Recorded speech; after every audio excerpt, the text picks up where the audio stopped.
Good morning everyone. आज हम करने वाले हैं 7 जुलाई 2024 के the Hindu plus Indian express दोनों ही न्यूज़पेपर का एनालिसिस। दोनों ही न्यूज़पेपर से हमारे लिए जो यहाँ पर इम्पोर्टेंट आर्टिकल होंगे जो कि यूपीएससी के सिलेबस के साथ में रेलिवेंस रखेंगे, हम केवल और केवल उन्हीं को पढ़ेंगे। उनको भी हम दो भागों में डिवाइड कर लेंगे। एक तो हमारी जो उससे रिलेटेड करंट अफेयर के रेलिवेंस से क्या घटित हुआ है अभी कल या आज के अंदर, वो पढ़ेंगे। दूसरा वो स्टैटिक के साथ में कैसे उसका जो इतिहास रहा है वो भी हम थोड़ा सा डिटेल के साथ में देखते हुए चलेंगे, ताकि प्रीलिम्स प्लस मेंस दोनों के लिए हम रेडी रहें। और जो मेरा टारगेट है आप लोगों को मिनिमम 20 मार्क्स सिर्फ और सिर्फ न्यूज़पेपर से दिलवाना प्रीलिम्स 2025 के अंदर, उस पर भी हम खरे उतर सकें।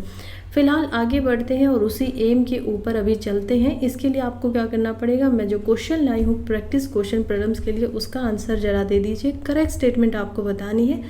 आपको जो मैं कल पढ़ाती हूँ यानी येस्टरडे, एक दिन पहले जो न्यूज़पेपर होता है उसी में से नेक्स्ट डे पे क्या होता है ये क्वेश्चन बनता है। क्योंकि इसमें जो चारों स्टेटमेंट है वो मैंने आपको चारों पहले पढ़ा दी हैं और बहुत डिटेल में पढ़ा दिए। 3-4 दिन से हमने SCO यानी कि संघाई कोऑपरेशन ऑर्गेनाइजेशन जो है उसको बहुत डिटेल में जाकर पढ़ा है। उसकी स्टार्टिंग से लेकर उसके क्या क्या एडमिनिस्ट्रेशन है, उसका स्ट्रक्चर क्या है, वो किस काम के लिए बनाई गई है, तो वो सब हमने देखा। वो सब हम अब नहीं देखेंगे। आज आपको सिर्फ और सिर्फ अपना टेस्ट देना है। सवाल पूछ रहा है संघाई कोऑपरेशन ऑर्गेनाइजेशन के बारे में। फर्स्ट स्टेटमेंट कहती है कि इसको जो हेड करती है वो करती है हेड ऑफ स्टेट काउंसिल, और ये इनकी सुप्रीम डिसीजन मेकिंग बॉडी होती है जो कि at least once in a year क्या करती है, मीट करती है, साथ में मिलती है। दूसरी स्टेटमेंट कहती है कि रीजनल एंटी टेररिस्ट स्ट्रक्चर, जिसको कि रेड्स भी बोला जाता है, वो एक परमानेंट ऑर्गन है SCO का, और इसका हेडक्वार्टर हम देखते हैं ताशकेंत के अंदर जो कि कैपिटल है उज्बेकिस्तान की। थर्ड कहता है Belarus has join the Shanghai cooperation organisation becoming its 10th member state. And fourth is English and Mandarin are presently used as official language। तो जल्दी से आप लोग मुझे इसका आंसर बता दीजिए, क्योंकि इतना मुश्किल सवाल है भी नहीं। तो चलिए मैं आंसर आप लोगों को तब तक बताती हूँ कि पहली स्टेटमेंट तो बिल्कुल ठीक है। हमने HSC के बारे में बिल्कुल पढ़ा था कि हाँ उसको मैंडेटरी है कि वो साल में एक बार मिलेगी। वो सुप्रीम डिसीजन बॉडी है, एडमिनिस्ट्रेशन उसी के जो अंडर है वो होगा। इसके अलावा रीजनल एंटी टेररिस्ट स्ट्रक्चर की जब हम बात करते हैं रेड्स की, तो ये भी बिल्कुल ठीक है कि इसका हेडक्वार्टर हमें उज्बेकिस्तान में दिखाई देता है। उसके बाद हमने अभी देखा बेलारूस से रिलेटेड कर भी ये आर्टिकल जब हम पढ़ रहे थे SCO के बारे में, तो पढ़ रहे थे कि कैसे हमारे जो फॉरेन मिनिस्टर हैं S जयशंकर, उनको क्या करना पड़ा था, उनको जाना पड़ा है SCO के अंदर, और उनके जो काउंटर पार्ट थे रशिया के अंदर वो उनके साथ में मिले हैं। और क्योंकि हमारे प्राइम मिनिस्टर नहीं जा पाए इस ऑर्गेनाइजेशन के अंदर, तो उन्होंने उनका मैसेज रीड किया। मैसेज के अंदर हमारे जो प्राइम मिनिस्टर हैं उन्होंने यहाँ पर कॉन्ग्रेचुलेट किया था बेलारूस को। ठीक है, ये बात ठीक है। तो यहाँ से स्टेटमेंट ठीक हो जाती है कि बिल्कुल इससे पहले इसके 9 मेंबर होते थे और बेलारूस जो है वो इसका 10th मेंबर अब बन चुका है। इंग्लिश एंड मैंडरिन, ये स्टेटमेंट गलत है। क्यों गलत हो जाती है? क्योंकि इंग्लिश की जगह यहाँ पर आएगी रशियन लैंग्वेज और रशियन मैंडरिन की जगह आएगी चाइनीज़। ये दो ऐसी लैंग्वेजेस हैं जो इसकी ऑफिशियल लैंग्वेजेस है। बिल्कुल सच है कि इसमें 2 ही ऑफिशियल लैंग्वेजेस है। थोड़ा सा अगर मैं आपको रिवीजन करवाऊँ भी इसका, तो पहले तो स्टेटमेंट क्योंकि सी इसकी ठीक हो जाती है। तो देखिए 1996 के अंदर हम देखते हैं SCO की जगह पे सबसे पहले बनती थी शंघाई 5। ये जो शंघाई 5 थी इसके अंदर 5 मेंबर है, तभी तो इसका नाम 5 था ना। इसमें हम रशिया को देखते हैं, चाइना को, कजाकिस्तान को, किर्गिस्तान को और यहाँ पर तजाकिस्तान को, यानी कि 3 सेंट्रल एशियन कंट्रीज जिसके अंदर होती थी, और 2 जो सुप्रीम पावर हैं एशिया की जो उस समय पे भी दिखाई देती थी, रशिया प्लस चाइना, वो कंट्रीज़ यहाँ पर थी। धीरे धीरे ये बढ़ती है, 5 इसमें पहले ही थी। 2001 के अंदर हम देखते हैं कि इसका नाम बदल कर रख दिया जाता है SCO, और ये एक नई ऑर्गेनाइजेशन रीजनल सिक्योरिटी को लेकर, पीस को लेकर, मिलिट्री की जो यहाँ पर हम देखते हैं ऑर्गेनाइजेशन है जो कि आपस में मिलकर काम करती है, तो उस बिहाफ से ये अपने आप को बढ़ाती है। और इंडिया इसमें कब ज्वाइन होता है, क्योंकि वी आर इंडियंस, हम लोग इंडिया से हैं, तो हमें अपने पर्सपेक्टिव को हमेशा साथ में लेकर चलना है। तो हम देखते हैं कि 2016 के अंदर इंडिया को इसके अंदर इंडल्ज किया जाता है, और इंडिया को जो किया गया था इसके अंदर वो किया गया था रशिया के कहने पर, और इसी को ताकि रशिया और इंडिया की पावर मिलकर रशिया थोड़ा ज़्यादा सुप्रीम ना हो जाए, तो पाकिस्तान लेकर यहाँ पर आया था चाइना कि पाकिस्तान को भी इसमें मिलाओ। तो इंडिया और पाकिस्तान दोनों को एक ही साल के अंदर SCO के अंदर भर्ती जो है वो किया गया था।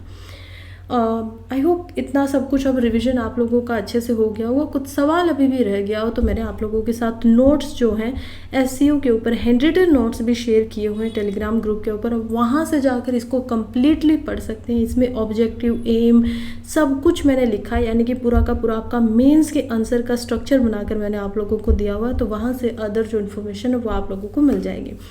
अब टेलीग्राम की बात आई है तो बता देती हूँ कि देखिए, अगर आपको जो नोट्स चाहिए होते हैं जो कि डेली न्यूज़पेपर से भी होते हैं, जो सब्जेक्ट आप लोग पढ़ रहे हो जैसे कि ज्योग्राफी वगैरह, तो उसके भी आपको हैंड रिटन नोट्स चाहिए हैं, तो उसके लिए आप मेरे टेलीग्राम चैनल जो है उसको ज्वाइन कर सकते हो। उसके अंदर आप जो क्वेश्चंस टेस्ट देते हैं वो भी आपको वहाँ पर मिल जाएंगे।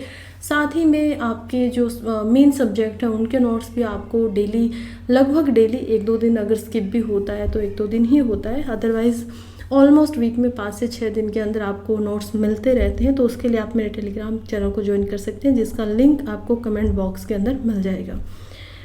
बढ़ते हैं आज के पहले आर्टिकल की तरफ। देखिए, यूके के बारे में हमने 2-3 दिन से काफ़ी पढ़ा है, लगातार टॉपिक आज भी वही है कि वहाँ पर क्या है, इलेक्शन चल रहे थे। हालांकि बदलाव यही है कि यूके को हम मैपिंग के नज़रिए से समझ चुके हैं कि यूनाइटेड किंगडम है क्या, उसके साथ में 10 degree channel, 11 degree channel, English channel, ये सब क्या है, कौन से सी उसके अराउंड में है, ये सब हमने देखा था कल। अब हम आ चुके हैं यहाँ पर कि फ़िलहाल के अंदर क्या हुआ है, इलेक्शन का रिज़ल्ट क्या रहा है।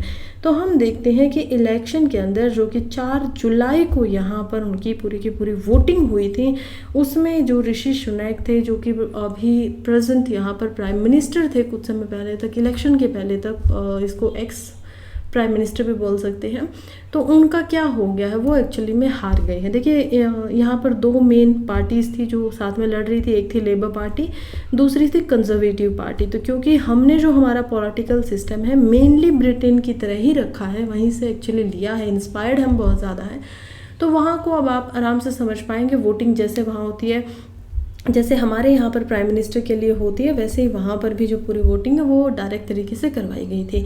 फ़र्क बस यही रहा है कि अब की बार जो उनके पीएम हैं वो नए प्राइम मिनिस्टर बने हैं, जिनको हम देखेंगे केयर स्टारमर के नाम से।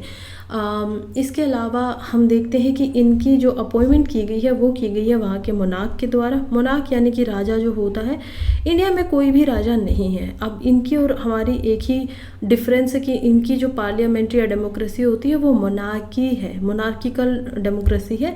इंडिया में हम देखेंगे रिपब्लिकन। अब रिपब्लिकन का क्या मतलब है, याद करिए, हमारे प्रेसिडेंट क्या होते हैं, नियुक्त होकर प्रेसिडेंट बनते हैं, चुनाव लड़कर प्रेसिडेंट बनते हैं। तो बस यही रिपब्लिकन का मतलब होता है कि जो हमारा स्टेट का यहाँ पर हेड है वो क्या है, चुनाव लड़कर वहाँ तक पहुँचा है। तो मोनार्क में यही डिफरेंस होता है कि हायरार्की चलती है। हायरार्की का सीधा सीधा मतलब है कि आपके पहले पेरेंट्स कुछ होंगे, उसके बाद उनके बाद में जो उनका बच्चा है वो राजा बनेगा, फिर और बनेंगे। अभी जैसे कि क्वीन की बात करते हैं तो पहले यूके के अंदर हम देखते हैं कि क्वीन जो होती थी, जिनकी हाल ही में 2023 के अंदर जो है मौत हुई, उसके बाद में हम देखते हैं कि उनके जो बेटे थे किंग चार्ल्स 3 वो यहाँ पर किंग बन गए हैं, और उन्होंने ही बकिंगम पैलेस, जो कि आज भी उनका पैलेस है, उसके अंदर से अपॉइंटमेंट की है यहाँ पर। दूसरी बात यह है कि ऋषि सुनैक जो कि अपोजिशन में हार गए हैं, उन्होंने अपना रिज़ाइन दिया है ऑब्वियसली, क्योंकि अब वो प्राइम मिनिस्टर जो है नहीं बने रह सकते। इसी के साथ में उन्होंने क्या किया है कि जो लीडर थे वो अपनी पार्टी के,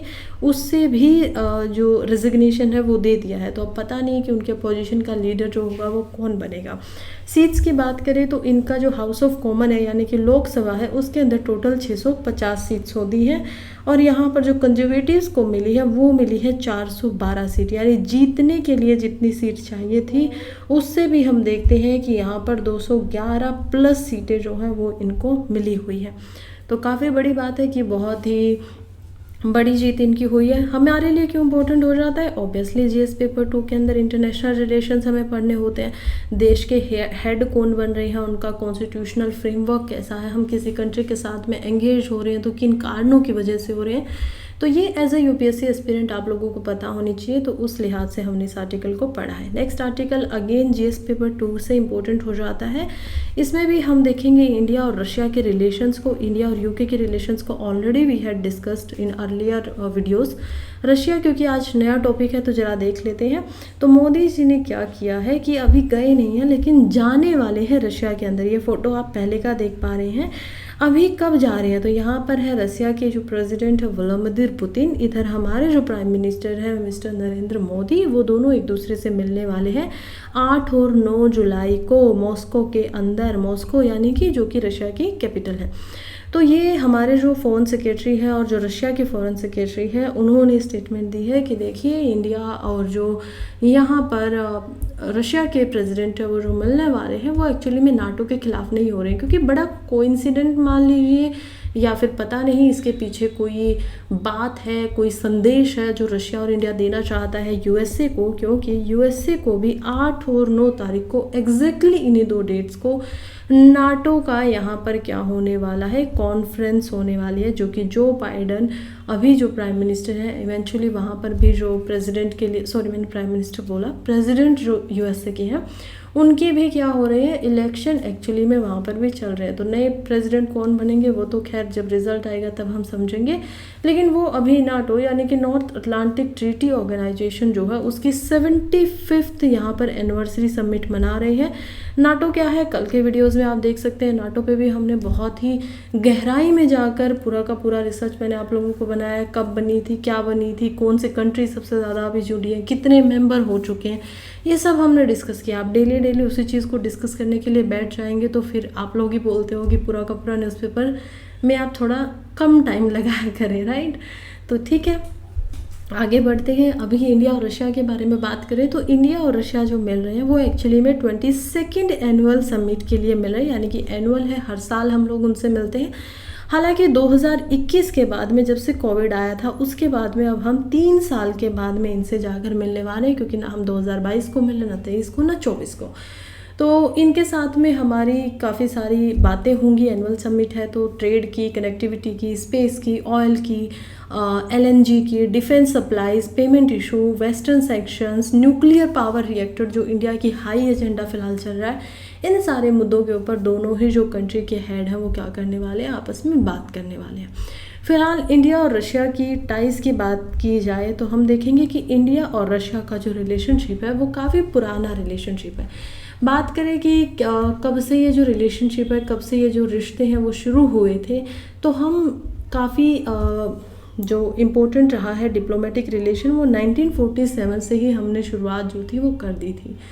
अब इंडिया और इसके रिलेशनशिप को जब आगे की बात करते हैं गहराइयों में जाके कि कब बाद में ये बने, तो सबसे पहले जब कोल्ड वार चल रहा था, अब सोवियत यूनियन क्या थी, यूएसए के साथ में कोल्ड वॉर चल रहा था, यानी आपस में ऐसे कुछ हथियारों से नहीं लड़ रहे थे बल्कि ट्रेड से, नॉन अलाइंड मूवमेंट वगैरह, पोजीशन वगैरह क्या ले रही है, कंट्रीज़ जो थी वो वर्ल्ड जो था 2 हिस्सों में बट गया था। कुछ ऐसा था जो रशिया के साथ में खड़ा हुआ था, कुछ ऐसा था जो यूएसए के साथ में खड़ा हुआ है।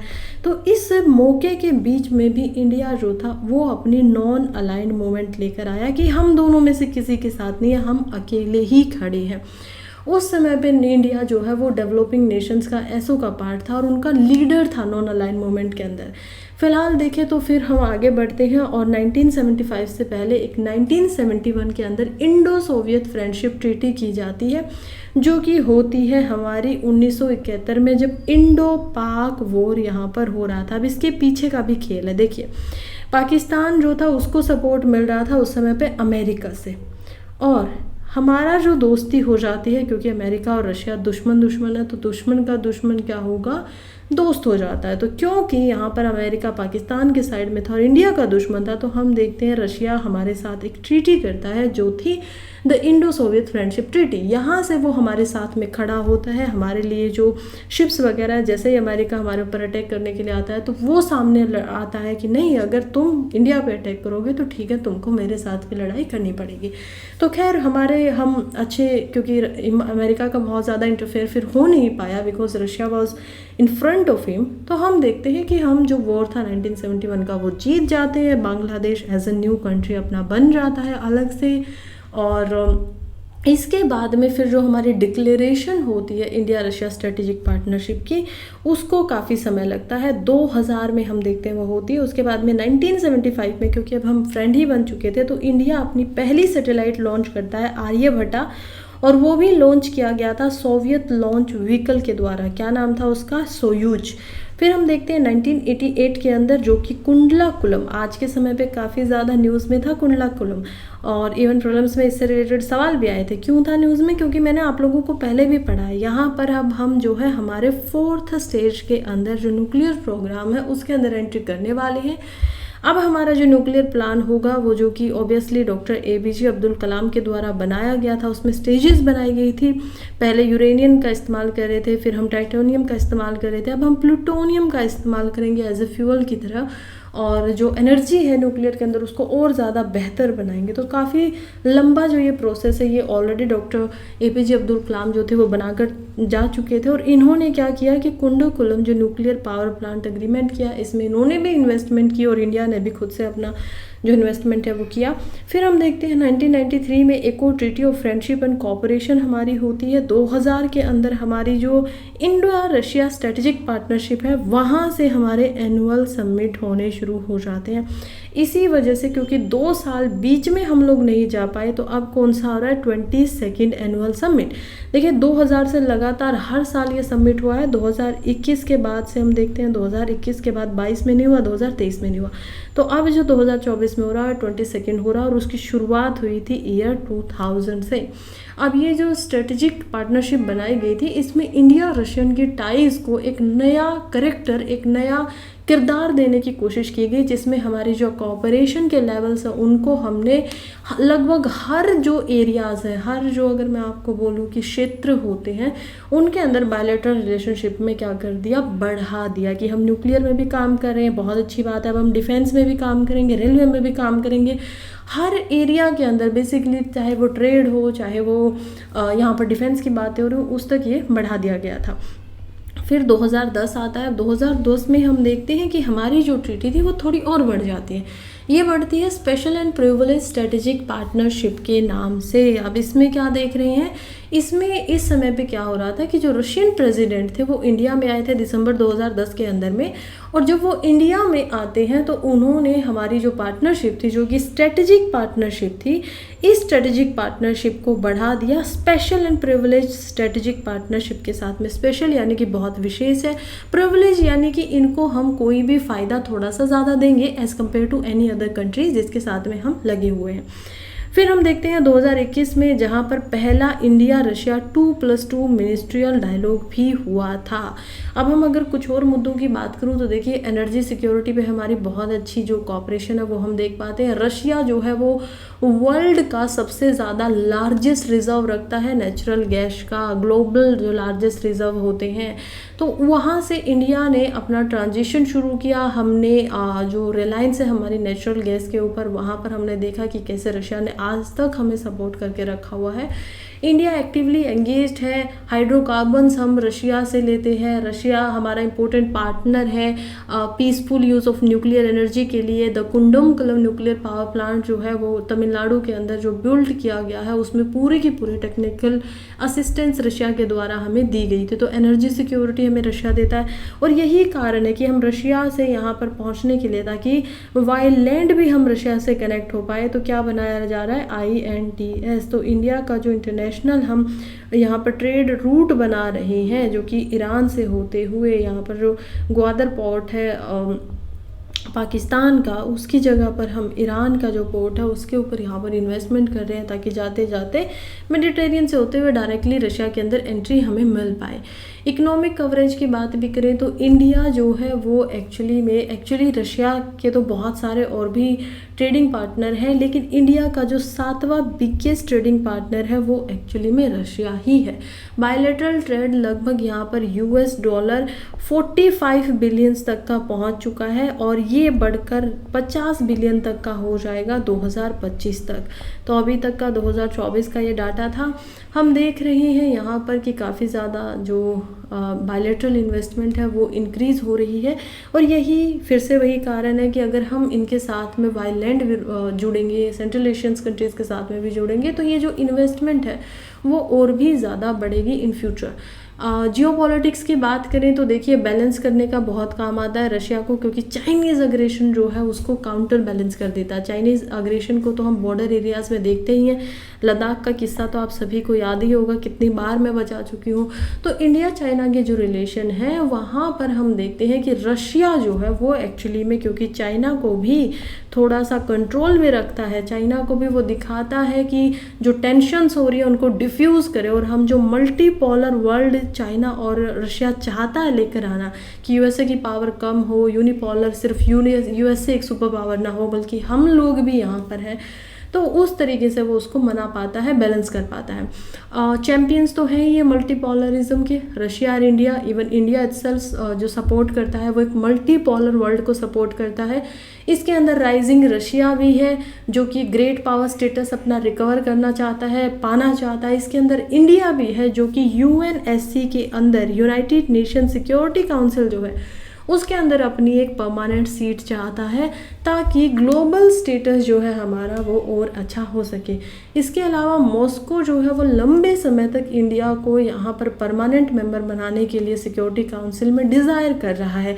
इवन हम देखते हैं कि हमारा जो एक अच्छा दोस्त है फ्रांस, वो भी क्या कर रहा है, क्योंकि यूनाइटेड नेशन सिक्योरिटी काउंसिल जो है उसमें भी अभी 5 ही मेंबर है, जिसमें रशिया भी है, चाइना भी है, जर्मनी भी है, यूके को हम देख पाएंगे और साथ में चाइना को देख पाएंगे। तो हम देखते हैं कि 2 मेंबर खास करके यहाँ पर रशिया एंड फ्रांस वो क्या चाहते हैं कि इंडिया को भी परमानेंट सीट मिलनी चाहिए। लेकिन क्योंकि चाइना इस पर लगातार विटो कर देता है और जब तक पाँचों के पाँचों जो मेंबर हैं वो नहीं मानते, या फिर अगर मान लीजिए 4 मान रहे हैं और एक ने कोई भी वोट नहीं किया, ना अगेंस्ट में ना फो में, तो भी यहाँ पर ये जो है रेजोल्यूशन दिया जाता है वो पास हो सकता है। लेकिन बीजिंग है वो इसको रोक रहा है, चाइना इसको बिल्कुल रोक रहा है। डिफेंस टाइज की बात की जाए तो देखिए अग्रीमेंट जो है हमारा program for military technical cooperation वो हमने साइन किया हुआ है दोनों ही कंट्रीज़ ने। रशिया करंटली जो 47% आर्म्स होते हैं, जो हथियार होते हैं इंडिया के अंदर आते हैं, उनको इम्पोर्ट करता है, भेजता है इंडिया में। हिस्टोरिकली ये 65% तक होता था। अभी एक और एक्चुअली में आर्टिकल, नेक्स्ट ही आर्टिकल ऐसा होगा जिसमें हम डिफेंस की बातें करेंगे। तो कभी जो ये 65% था उसको अब हमने थोड़ा सा खुद, क्योंकि हम खुद भी इंडिया में काफ़ी ज़्यादा जो अपना इन्वेस्टमेंट है वो करने लगे हैं, अपनी जो डिफेंस उसको बनाने लगे हैं, इंडिजीनियस होने पे बड़ा गर्व करते हैं, तो हम उसको थोड़ा सा कम लेकर आए हैं। ओवरवेलमिंग मेजोरिटी जो है इंडियन आर्म्स की वो यहाँ पर रशियन टैंक्स हमारे पास है, जिसमें हम देखते हैं T-72। बड़े इत्तेफाक की बात है कि मैंने आप लोगों को दो तीन दिन पहले ही टैंक्स के बारे में पढ़ाया था कि हमारे इंडिया के अंदर में कौन कौन से टैंक है। तो T-72 और T-90S जो है वो कहाँ का टैंक है, वो रशिया की तरफ से है। इसके अलावा हमारे पास ग्राउंड अटैक एयरक्राफ्ट भी हैं, जैसे कि MiG-21, Su-30, MiG-29। अब तक तो आप लोगों को ये याद ही हो गए होंगे, क्योंकि एयरक्राफ्ट भी जब मैं तेजस और जो 5th जनरेशन के यहाँ पर आर्टिकल आए थे तो उसमें भी आप लोगों को समझा चुकी हूँ। अब एक बहुत ही खूबसूरत और बात बतानी है। देखिए मैंने आप लोगों को इसी वीक में ब्रह्मोस मिसाइल के बारे में भी पढ़ाया था। तो जो ब्रह्मोस मिसाइल है जो कि इंडोनेशिया को हमने अभी भेजी है, वो भी इंडिया और रशिया दोनों का ही जॉइंटली यहाँ पर डेवलप किया गया है। हालांकि हम बहुत प्राउड करते हैं ब्रह्मोस मिसाइल के ऊपर कि इतनी अच्छी मिसाइल, इतनी पावरफुल सुपरसोनिक मिसाइल हम लोगों ने बनाई है, लेकिन वो भी डेवलप की गई है जॉइंटली रशिया और इंडिया के द्वारा। इसके अलावा कुछ और बताऊं तो जैसे कि 2018 में इंडिया ने एक 5.43 यानी कि 4-3 बिलियन की $US की डील की थी रशिया के साथ में, जिसमें हम S-400 त्रिम्फ मिसाइल भी इनसे लेने वाले हैं। हालांकि अब तक उनकी डिलीवरी नहीं हुई है, लेकिन हो जाएगी। अब हम देखते हैं कि हाफ ऑफ द जो इंडिया की कन्वेंशनल सबमरीन है हमारी, वो भी सोवियत डिज़ाइन की ही इंडिया के अंदर दिखाई देती है। तो डिफेंस का तो हम बोल ही सकते हैं कि काफ़ी बोलबाला रहा है, चाहे हम मिलिट्री की बात करें, नेवी की बात करें या फिर एयरफोर्स की बात करें। अब कुछ समस्याएं भी होंगी, बड़ी अच्छी हमने दोस्ती समझ ली है, बड़ा प्यारा रिश्ता देख लिया, लेकिन प्रॉब्लम्स कहाँ हैं? तो कुछ की इश्यूज़ भी हैं इंडिया रशिया के रिलेशनशिप में, उसको भी देखते हैं सो दैट आप मीन्स रेडी रह पाए। सबसे पहले तो देखेंगे कि कुछ स्ट्रेटेजिक क्रॉस रोड्स हैं रशिया के लिए, जैसे कि रशिया जो है वो एक्चुअली में अब चाइना के साथ में क्लोजर टाइज बना रहा है। खासकर आप देखेंगे कि यूक्रेन का और रशिया का जैसे ही युद्ध हुआ तो चाइना तो बिल्कुल रशिया के साथ ही में लग गया, बिल्कुल बोलता है कि हाँ मैं बिल्कुल बोल के खोल के रशिया के साथ में खड़ा हूँ। हालांकि इंडिया ने हमेशा बोला कि लड़ाई से कुछ भी फ़ायदा नहीं होता है, लेकिन चाइना को तो इसमें फ़ायदा दिखाई दे रहा था ना कि वो रशिया को अब सपोर्ट करेगा तो रशिया के साथ में उसकी टाइज क्लोज होंगी। रशिया के लिए देखिए एक तो यही है कि बहुत ही लंबा बॉर्डर है चाइना का जो रशिया के साथ में शेयर होता है। कुछ एडवर्सरियल रिलेशन उसके वेस्ट के साथ में है, तो वो भी एक बात है कि वो अकेला यूएसए के साथ में नहीं लड़ सकता, उसको भी इस बात का पता है। तो चाइना जैसी कंट्री उसको चाहिए। रशिया और चाइना उनकी मिलिट्री कोऑपरेशन को एनहेंस करते जा रहे हैं, जॉइंट इकोनॉमिक इनिशिएटिव ले रहे हैं, वेरियस डिप्लोमेटिक फ्रंट्स हैं उनके। तो ये सारी चीज़ें ऐसी हैं जिसकी वजह से थोड़ा सा जो इंडिया और रशिया का रिलेशनशिप है वो क्या हो जाता है, बैक फुट यहाँ पर दिखाई देता है। इसके अलावा पाकिस्तान के साथ में भी रिसेंट ईयर में हम देख सकते हैं कि रशिया ने उसके जो रिलेशनशिप है उनको इम्प्रूव करने की कोशिश की है। It might be response to the US India relationship, क्योंकि हमारे रिश्ते जो हैं वो यूएसए के साथ में काफ़ी बेहतर हो गए हैं। हम लोग भी क्वाड में यूएसए का मेंबर बन चुके हैं। तो ये सब देखते हुए भी लग रहा है कि हो सकता है कि उसका भी रिस्पॉन्स हो, या फिर सेकेंडली ये भी रिस्पॉन्स हो सकता है कि चाइना हो सकता है कि थोड़ा बहुत इन्फ्लुएंस कर रहा हो। फिर हमारे दूसरे जो डिलेमास है जैसे कि डिप्लोमेटिक डिलेमा, उसमें क्या देखते हैं, security engagement with the United states. India ने लगभग हमारे जो 4 फाउंडेशनल अग्रीमेंट हैं वो साइन किए हैं यूएसए के साथ में, जिसकी वजह से इंडिया को $20 बिलियन वर्थ ऑफ आर्म्स जो है वो पिछले 20 साल में मिल चुके हैं। काफ़ी बड़ी हथियारों की संख्या हो जाती है। इंडिया ग्रेट पावर कैलकुलेशन कर रहा है कि उसको फ़िलहाल में जो हमारी कॉम्प्रिहेंसिव ग्लोबल स्ट्रेटजिक पार्टनरशिप है यूएसए के साथ में, याद रखिएगा कॉम्प्रिहेंसिव ग्लोबल स्ट्रेटजिक पार्टनरशिप, इसको ज़्यादा महत्वता देनी है, या जो हमारा पुराना दोस्त है स्पेशल एंड प्रिविलेज पार्टनरशिप है रशिया के साथ में, उसको ज़्यादा हमें यहाँ पर इम्पोर्टेंस दे रही है। तो थोड़ा सा हमारे अंदर जो दुविधा है वो देखने को मिलती है। और यूक्रेनियन क्राइसिस के बाद में तो हम देखते हैं कि इंडिया ने बेशक सिग्निफिकेंट क्रिटिसिज्म झेला हो वेस्ट से, क्योंकि हमने जो रशिया का इन्वेजन है उसको कंडेम किया ही नहीं, उसकी कोई बुराई की ही नहीं, लेकिन स्टिल जो यहाँ पर रशिया के साथ में हम देख पाते हैं कि कंटिन्यूस एक्सपेंशन था एनर्जी एंड इकोनॉमिक कॉपरेशन का मॉस्को के साथ में, वो हम करते रहे। लेकिन स्टिल रशिया के लिए फिर भी कहीं ना कहीं जो हमारी सहायता थी शायद इतनी बड़ी उसको दिखाई नहीं दी, क्योंकि चाइना जो है वो खुल के रशिया के साथ सामने, और इंडिया एज अ बिल्कुल ग्लोबल फ्रंट के सामने रशिया को सपोर्ट नहीं करते हुए दिखाई दिया। फिर आजकल हमारे इकोनॉमिक एंगेजमेंट भी थोड़े डिक्लाइन कर रहे हैं, जैसे कि डिफेंस के इंपोर्ट, क्योंकि एक तो हम खुद ही इंडिजिनियसली बहुत सारी चीज़ों को बढ़ा रहे हैं, दूसरा हमें यूएसए की तरफ से भी सपोर्ट मिल ही रहा है, वहाँ से भी हम ले रहे हैं।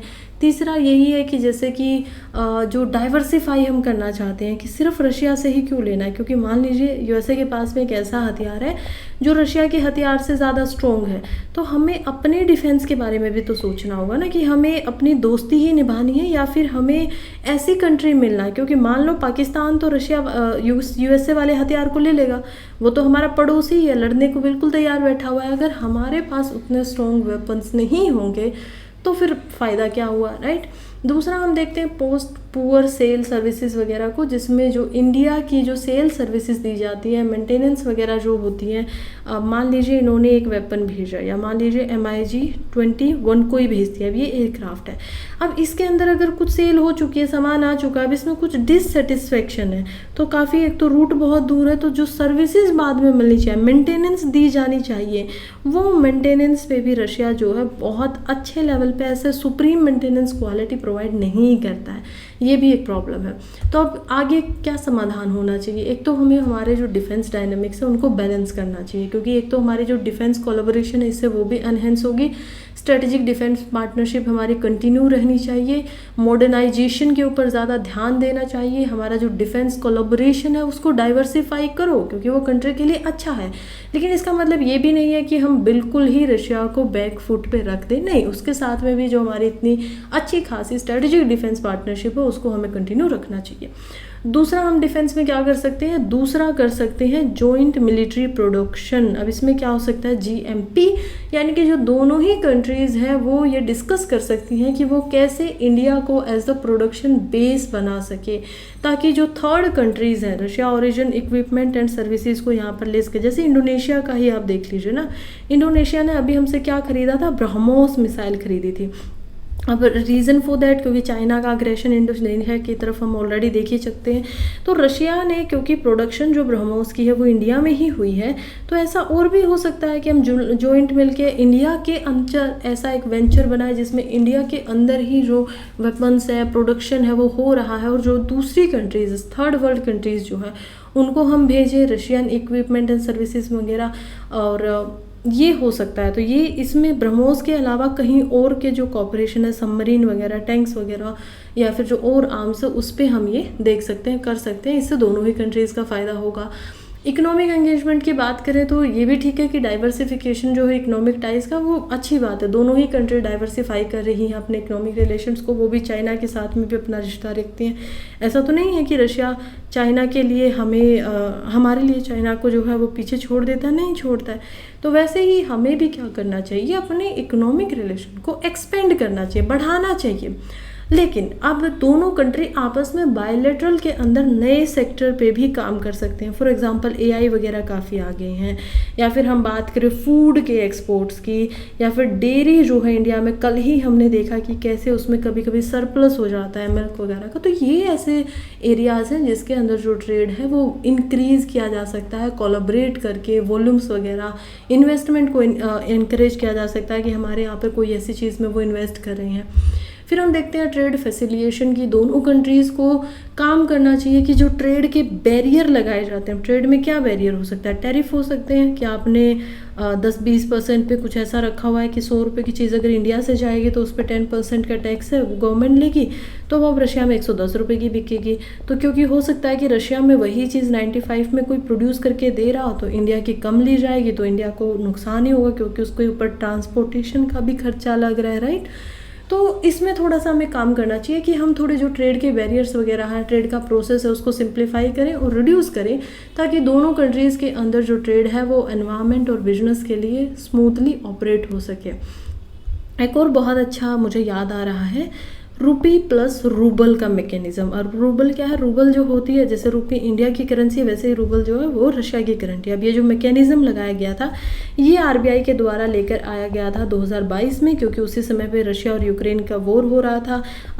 जो यूरोपियन कंट्रीज़ थी और जो USA था, उन्होंने रशिया के ऊपर USD डॉलर के अंदर जो सैंक्शंस है वो लगा दिए गए थे कि अब इनको मिलेगा ही नहीं मिलेगा, तो अब ये ट्रेड कैसे करें। उस समय पे हम देखते हैं कि RBI जो है वो साथ में मिलता है रशिया के और लेकर आता है रुपी रूबल मैकेनिज्म को, जिसमें हमारे जो बायलैटरल ट्रेड है वो वेस्टर्न सैंक्शंस के बिना हमारे ऊपर कोई असर ही नहीं होगा, क्योंकि अब हम क्या कर रहे हैं, वो हमसे सामान खरीद रहे हैं यहाँ पर रुपए की मदद से, हम उनको सामान भेज रहे हैं रूबल की मदद से, राइट। हमने क्या किया, पेमेंट जो थी रुपये में कर दी, रूबल उनसे ले लिए, और यहाँ पर जो पेमेंट थी उन्होंने रूबल में कर दी उसी चीज़ की। मैकेनिज्म अगर दोनों करेंसीज़ को कंपेयर करके ले लिया जाए तो ये भी एक अच्छा था, इसके ऊपर अभी भी बरकरार रहना चाहिए। ग्लोबल डायनेमिक्स की बात करें तो मल्टीलेटरल एंगेजमेंट दोनों ही कंट्री करती हैं, जैसे कि ब्रिक्स के ऊपर हम देख पाते हैं। ब्रिक्स क्या है, ब्रिक्स के अंदर भी हम देखेंगे यहाँ पर जो ब्राज़ील होता है, रशिया होता है, इंडिया, चाइना, साउथ अफ्रीका, तो ये इन कंट्रीज़ की एक ऑर्गेनाइजेशन है। फिर SCO के अंदर भी दोनों कंट्री साथ में होती हैं। तो यहाँ पर भी जो मल्टीलेटरल फोरम्स है उसमें हम क्लोजली कोऑर्डिनेट कर सकते हैं, ग्लोबल इश्यूज़ के ऊपर कोलैबोरेट कर सकते हैं, हमारी जो शेयर्ड वैल्यूज़ हैं, प्रिंसिपल्स हैं, उनके ऊपर काम कर सकते हैं, ताकि जो कॉमन चैलेंजेस हैं इंटरनेशनल स्टेज के ऊपर को उनको हम काउंटर कर सकें। फॉरेन टेक्नोलॉजी कॉपरेशन की बात करें तो इनोवेशन एंड टेक्नोलॉजी कॉपरेशन हो सकता है, फोस्टर कोलैबोरेटिंग इन एमर्जिंग टेक्नोलॉजीज़, जैसे कि आर्टिफिशियल इंटेलिजेंस, स्पेस एक्सप्लोरेशन हमेशा से ही जो हम दोनों ही कंट्रीज़ हैं उनका बड़ा स्ट्रॉन्ग रहा है। साइबर सिक्योरिटी की बात करें, रिन्यूएबल एनर्जी, हम देख रहे हैं कि क्लाइमेट चेंज की वजह से कितना फ़र्क पड़ रहा है, जॉइंट रिसर्च एंड डेवलपमेंट किए जा सकते हैं। बेनिफिशियल हो सकता है दोनों ही कंट्रीज़ के लिए। तो ये सारे के सारे काम हो सकते हैं। एट द एंड में आती है हमारी सॉफ्ट पावर। अब लास्ट में क्या किया जा सकता है, योगा एंड कल्चरल डिप्लोमेसी का भी तो इस्तेमाल कर सकते हैं ना। देखिए जो पॉपुलैरिटी है योगा की, जो कि हिंदी में योग होता है, तो वो रशिया में, यूएसए में, एडवांस जो कंट्रीज़ हैं उन सब में है, क्योंकि ऑब्वियसली योग का बहुत ज़्यादा असर होता है हमारे ऊपर और हमारी बॉडी के ऊपर, माइंड के ऊपर, तो सबके लिए अच्छा है। तो इस कल्चरल डिप्लोमेसी को एनहेंस किया जा सकता है। वैसे भी 21 जून को इंटरनेशनल योग दिवस जो है वो मनाया जाता है। तो ये शुरुआत ही जो इसकी हुई है 2014 से हुई है। तो तब से हम देख रहे हैं कि योग में और ज़्यादा एडवांसमेंट हमें दिखाई दे रहा है। तो प्रमोट कल्चरल इवेंट, जैसे कि दिल्ली के अंदर हमने कोई कल्चरल इवेंट रख दिया है रशिया के साथ में, तो वहाँ से लोगों को बुलाया, वहाँ पे कोई भी अगर मिनिस्टरों को भी बुला दिया तो क्या होगा सोचिए। वहाँ की जो मीडिया होगी वो उसको कवर करेगी, वहाँ के लोग हमारे बारे में ज़्यादा समझेंगे, ज़्यादा सीखेंगे बेसिकली। तो इससे क्या होगा कि हमारी जो सॉफ्ट डिप्लोमेसी है वो काम करेगी। लैंग्वेज एजुकेशन वगैरह हम यहाँ पर जो हमारे स्टूडेंट्स हैं उनको रशियन सिखा सकते हैं एज अ लैंग्वेज की तरह। वहाँ से स्टूडेंट्स को एक्सचेंज प्रोग्राम्स के अंदर बुला सकते हैं कि आप इंडिया में आके कोई बेहतर जो हमारी यूनिवर्सिटी है उसके अंदर आइए, पढ़िए, ताकि दोनों ही जो कंट्री है उनके अंदर हमारे जो अंडरस्टैंडिंग है कल्चर्स की वो डीपन हो सके। पब्लिक डिप्लोमेसी भी यही है कि पब्लिक के अंदर हम अवेयरनेस फैलाए, बायलैटरल रिलेशनशिप क्या क्या है, दोनों ही अपनी कंट्रीज़ के सिटीजन्स जो है उनको बताएं। ऑल्दो आप हमारी जो ऑफिशियल साइट्स होती हैं उनके ऊपर दोनों के बायलैटरल रिलेशंस को देख ही पाएंगे। अगर आप ऑफिशियल वेबसाइट ऑफ मॉस्को की पे जाएंगे फॉरेन अफेयर्स की, तो वहाँ पर भी बड़ी अच्छी बातें उन्होंने इंडिया के बारे में लिखी हुई है। तो इनसे यही होता है कि फ़ायदा मिलता है। सोशल मीडिया प्लेटफॉर्म्स जो है उनका एनालाइज किया जा सकता है, उनको यूटिलाइज किया जा सकता है कल्चरल इवेंट वगैरह के लिए, ताकि पॉजिटिव नैरेटिव जो है वो यहाँ पर आ सके। एट द एंड मेरी तरफ से मैं क्या कहना चाहती हूँ, देखिए इंडिया रशिया रिलेशनशिप जो है वो काफ़ी समय से, जब से हम बने हैं तब से ही रिसेलिएंट रहा है। बेशक ग्लोबल शिफ्ट आए हैं, बेशक यहाँ पर यूएसए जो है वो हमारी तरफ भी आ गया हो, एक समय पे हमारा दुश्मन होता था, लेकिन इन सब में इंडिया का और जो रशिया के रिश्ते हैं वो काफ़ी रिसेलिएंट थे, अच्छे थे। दोनों में ट्रस्ट है, कॉमन इंटरेस्ट है। इन सारे डायनेमिक्स के अंदर में हमें और जो रिसेलियंस है, ताकि हम कठिनाइयों के सामने झुके ना, उसको फोस्टर करना पड़ेगा, लेके आना पड़ेगा। कम्युनिकेशन को ओपन रखना चाहिए, एक शेयर्ड कमिटमेंट रहनी चाहिए ग्लोबल पीस की तरफ में, ताकि इंडिया और जो रशिया के रिलेशंस हैं वो और सालों तक आगे सक्सेसफुल रहे। इंडिया के फॉरेन मिनिस्टर ने सही ही कहा था कि जियोपॉलिटिक्स एंड जो स्ट्रेटेजिक कन्वर्जेंस है वो हमेशा इंडिया रशिया के टाइज के अंदर एक पॉजिटिव ट्रैजेक्टरी की तरह रास्ता हमें दिखाती रहेगी। तो खैर अच्छा था ये आर्टिकल भी, और आई होप आप लोगों को बहुत अच्छे से अब समझ में आ गया होगा। कल हो सकता है इससे सवाल आ जाए, तो अच्छे से रिवाइज जो है वो करते रहिएगा। नेक्स्ट आर्टिकल हम देखते हैं, ज्योग्राफी से आया है। बड़ा ही प्यारा आर्टिकल है। कह रहा है कि अभी क्योंकि जुलाई चल रहा है तो जुलाई को ही, फ्राइडे को हम देख पाते हैं यहाँ पर 4 जुलाई जो था वो था। और 4 जुलाई को, क्योंकि जो हमारी अर्थ होती है वो एक्चुअली के अंदर में सबसे ज़्यादा दूर होती है, तो वो हमें देखना था। ठीक है, तो ये होता है पेरिहेलियन। तो पेरिहेलियन क्या है, एपिलियन क्या होता है। और आज क्योंकि 4 जुलाई को क्या था, एपिलियन था, क्योंकि सबसे दूर थी ना। पेरिलियन होता है जब आप सबसे नियर होते हैं। तो हम देखते हैं एपिलियन हमारा यहाँ पर हो रहा था। हर साल ऐसा ही होता है, हर साल जो 4 जुलाई होती है उसके दिन अर्थ जो होती है वो एपिलियन पे आ जाती है।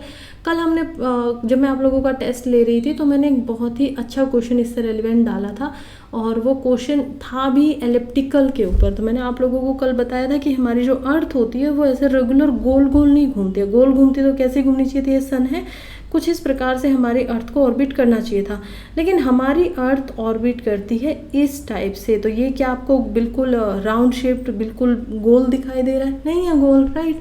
ये होता है एलिप्टिकल। एलिप्टिकल अब जो अर्थ घूमती है तो इसका सीधा सा मतलब है कि एक समय ऐसा भी आएगा जब अर्थ सूर्य से दूर होगी, और एक टाइम ऐसा भी आएगा जब बहुत नज़दीक होगी। जब बहुत नज़दीक होती है तो जानी जाती है पेरिहेलियन के नाम से, जिसमें 147.1 मिलियन किलोमीटर दूर होती है। दूसरा कंसेप्ट होता है एपिलियन के नाम से, जब ये 152.1 किलोमीटर होती है। ऐसे ही हमारे मून के साथ भी होता है। अगर आप इसको अर्थ माने और इसको मून माने तो आप देखेंगे जब मून सबसे नज़दीक होता है अर्थ के तो जाना जाता है पेरिजी के नाम से, और जब से दूर होता है तो जाना जाता है एप्रीजी के नाम से।